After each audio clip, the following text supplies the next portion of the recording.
What's up, y'all? It's Sade, and I am coming through for this full moon lunar eclipse that we have happening in the sign of Taurus and Scorpio. And if you have not seen my eclipse video before, an eclipse is basically when the sun and the moon are in alignment with the collective north node and south node. And for right now, the collective north node is in the sign of Taurus, and the collective south node is in the sign of Scorpio. So if you have those placements, well, everyone has those placements in their chart. Check out which house these signs are living so that you can see where this eclipse and really the energy for this entire year has been very pivotal and powerful in your life.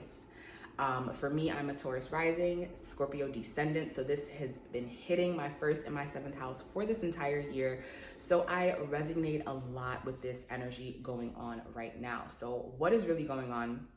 We just had a new moon, a solar eclipse in the sign of Scorpio, and Scorpio is feminine, it's fixed, it is the opposite of Taurus, and it rules intimacy, it rules deep transformation, death, change, but also power, personal power, as well as wealth. So we had that new moon a few weeks ago where we might have started to see energy shifting amongst the collective or just within yourself. Definitely amongst the collective as we approached Halloween, there was a lot of energy in the media and just a lot of feelings that we were feeling as a unit. So right now we have the full moon, which is going to be opposite the sign of Scorpio, the sign of Taurus, which is earth, it's feminine, it's fixed, and it really rules our five senses, the things that we find stabilizing and security, like we find security in the five senses, what we can see, what we can taste, what we can touch, smell, and hear. So with this full moon, one being in Venus, one being in Mars, the feminine Mars, we are really asked to consider aspects of ourself that we have been holding on to. Taurus is about security, it's about self-identity through one's possessions, and it's the identity we've been holding on to that is really hindering us from building deep intimacy with others and also really just building the type of life that we want. Scorpio rules power, and it rules personal power.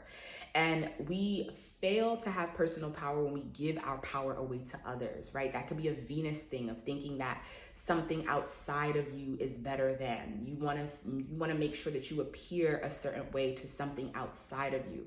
Scorpio is about personal power and the power you hold within yourself to transform yourself and transform your life.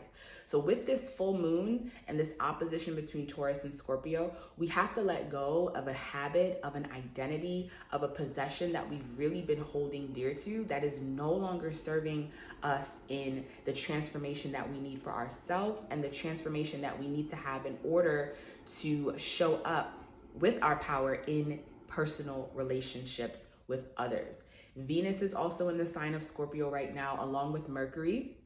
Venus and Mercury don't really care to be that much in Scorpio. It's not that it's good or it's bad. It's just a deeper challenge because Scorpio can be so intense, so passionate, and water, so very sensitive, very psychic. Scorpio is very psychic.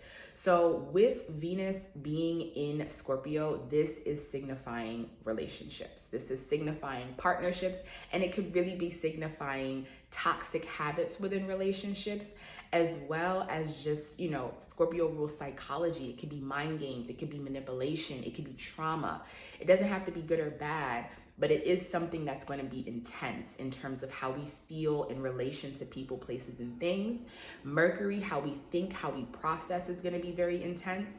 And because Mars is in the sign of Gemini right now, which rules communication, Gemini is the communicator, Mercury based, and Mars is retrograde, now is really not a good time for conflict. If there's any issues you've been having with people or anything you wanted to discuss or move forward in, now is really not the time, especially with it being a full moon. It's very yin, so it's a moment to slow down.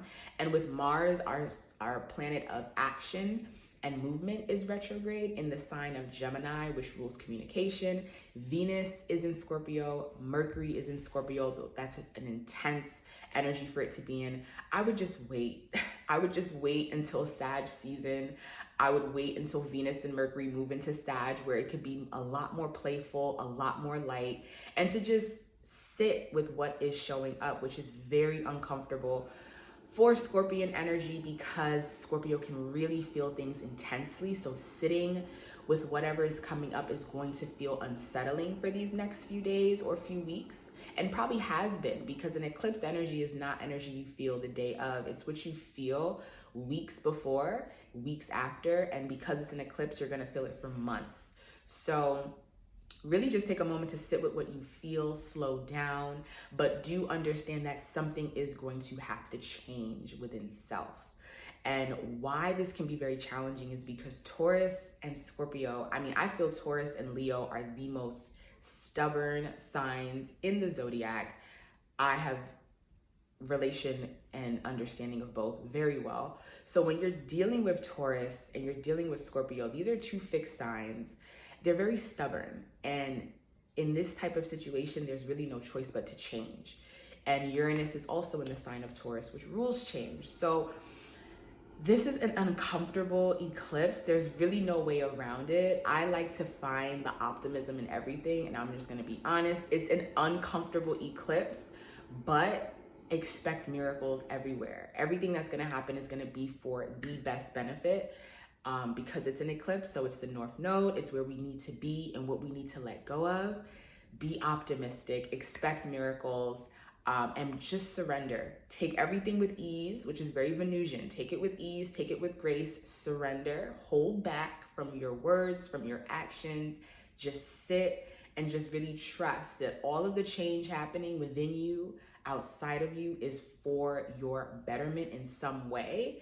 And we might be able to just see it once we get into Sag season and we have some fire to bring to things to the surface. So really powerful, energizing week. Next few weeks, take a lot of time to rest, take a lot of time to journal, take baths, and really just allow this season to transform you into your highest potential. Scorpio is about personal power.